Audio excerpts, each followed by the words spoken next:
Good morning, ladies and gentlemen. My name is Paul, content strategist at Consulus, and today we will be joined by the amazing president of Megan Foundation, the amazing fellow Filipino, and here to talk about the book Garden of Givers, published and designed in English by Consulus Press. Ladies and gentlemen, help me welcome Teresa Ganzon. Hi, good morning, everyone. Thank you, Paul. Hi Teresa, kumusta? Okay. Salamat. Now, to start off and to give our audience a background about who you are, can you please tell us who is Teresa Ganzon and what experiences led you to your current roles? Okay, who am I? I met the Focolare movement when I was 13 years old. I start from there because that defined my whole life afterwards. I was fairly comfortable, a young woman, a young student, fairly comfortable in life, but restless. And in the first encounter I had with the Focolare movement, I saw young people singing and talking about a revolution. A revolution, but based on love. You know, those were the 70s, Paul. That's a long time ago. You weren't born. And they were the protest decade, I would say. All over the world, there were protests going on, demonstrations, and the same in the Philippines. No? We wanted the change, we wanted freedom. And somehow, this is why this call to participate in a revolution of love based on the gospel was very attractive for me. I said, I certainly want to change society. I want to do my part. And I never imagined that I could do it adopting the principles of the gospel. And instead, slowly through the years when I was growing up, that is exactly what I discovered was possible. That in the wisdom of the words of the gospel is the greatest social revolution. So from there, it seemed the natural consequence when I graduated from college. I met Francis. He was a revolutionary too. Probably a little bit more radical than what we were talking about in the Focolare.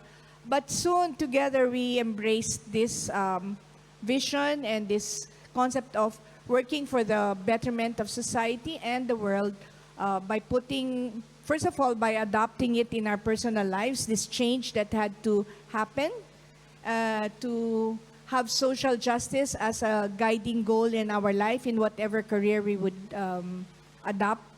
And that's what bound us together.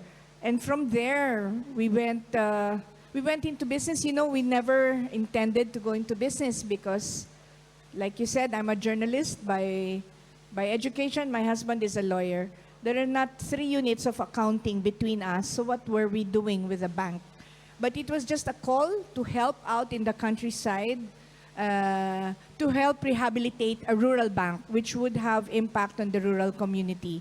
So we answered to this call, and it was a family-owned bank, but anyway, we tried to do our part to establish relationships and to help to put the bank in order, armed only with a vision of trying to help and trying to see if we could make an impact in the lives of the countryside. And here you are. And here I am for 40 years of working in the bank showed us that then we ran into the economy of communion, or rather we were there when Kiara launched it in 1991. And after listening to the video, we told ourselves, it is calling something from us further. You know, we had already made our choice to have a life based on the gospel, but this one said, but if that is your decision, you must picture it, you must mirror it in your business life as well, which I think is something new for us Filipinos. You know, we're very religious, good, well-meaning, but sometimes there is still that divide between our faith and personal and family lives and business. You know, business is business. That is, but in that economy of communion, I felt the call was to unite, to integrate these 2 passions, no? And to make it only one. We have only one life. So whatever we do, it has to be a consequence of that belief and vision that we must reach out to people. Things that we do must redound to the common good. And yet we were in an environment of business, a bank at that. So we had to find a way to transform this, to renew it, while also fulfilling its vocation. No? The business also begins to acquire a vocation, not just us, but the business, and that is to be an instrument for the common good. No?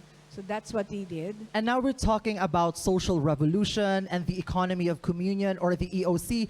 But this term has been used everywhere. It's plastered everywhere. But some people still don't know what it is. Is it a business? Is it a money-making machine? What is the EOC? Well, the economy of communion, I think Stan also explained it well, no? It was the initial inspiration of Kiara in 1991. It was a call to entrepreneurs to either set up new businesses or reorient existing ones so that they would take care of those people most in need in society, that they would help bring about this cultural change mentality, no, of a different kind of business that is at the service of mankind. And that a part also of the profit, we say the three goals of income of profit. The third would be to continuously grow this business so that it can serve more people and provide more employment. So this was our guiding principle. This is what the EOC is at its core. But we also understood during the years that we had to build this culture. It couldn't be just a personal choice, but we had to continue sharing it with the people we were working with, so that the whole organization, we enshrined it in our culture, in our core values, which we repeat every assembly. We continue to study and explain: belief in divine providence, unity, integrity, service, and commitment to community development. So this is how the whole organization, we intentionally tried to build this culture of giving in the organization. So essentially, yeah. And now, since we're talking about the culture of giving, let's move on and talk about the Garden of Givers. What is this book all about, and why should people read it? Okay, so the Garden of Givers, it documents four particular industries, across industries and across continents. One is the experience of Bangko Kabayan and how the culture transformed the organization and led it, you know, from being a one-unit bank into, well, today, I think it was 24 units when Francis and I retired, and I think today it has grown a bit more. It documents that, and one of Sumsingdang, which is a bakery that started with their product first being at the service of the poor that they were giving, and then which today in Daejeon is one of the biggest industries. It talks about the experience of an Argentinian logistics company, construction company, and another service company in Paraguay.